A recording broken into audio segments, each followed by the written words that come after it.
Jo si m'hagués de definir, diria una persona enamorada o addicta, no sé si hi ha molta diferència una cosa o l'altra, de la feina, i una feina que té a veure amb el benestar dels altres. Jo quan vaig estudiar psicologia a Barcelona, al matí treballar estudiar psicologia, a la tarda treballava en una casa de recanvis, i quan vaig acabar la carrera el jefe em va dir de psicologia no hi veuràs mai, i aquí tens feina, jo era cap de magatzem. I no, vull provar dedicar-me a la psicologia. Quan vaig a Barcelona els vaig a veure i crec que vaig aprendre més psicologia allà que la facultat. Jo estic segur que si no hagués estudiat psicologia la meva vida hagués anat pitjor del que ha anat, perquè m'ha permès una mica refer-me de moltes coses, m'ha permès analitzar moltes coses, ficar un toc de positivitat davant les dificultats.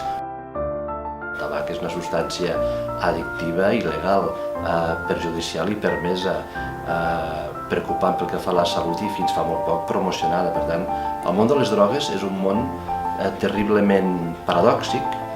Jo puc acabar una teràpia de grup amb fumadors rient amb els pacients.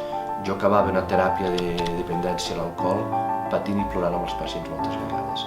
Jo sempre he pensat que el gran culpable de l'addicció pot ser els Reis Mags o Papa Noel, perquè ens porta coses a canvi de res. I això ens crea un hàbit moltes vegades de disposar a canvi de res. I llavors quan un és gran es professionalitza i pot tindre necessitat d'estar bé, d'estar còmode, de no patir, de no tenir dolor a canvi de res. Una resposta fàcil, Jo en tinc molta imaginació i la porto a la pràctica, en projectes, amb coses, però la imaginació i la creativitat són, jo crec, les eines que tinc i que m'agrada utilitzar-lo. Doncs jo vaig fer una ratlla i va sortir una cosa molt curiosa que em va semblar una moto espacial.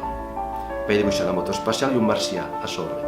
Aquest va ser el meu dibuix. Clar, jo ara com a psicòleg, un nen em fa un dibuix d'un marcià amb moto espacial, aviso els pares i em preocuparia per ell, no?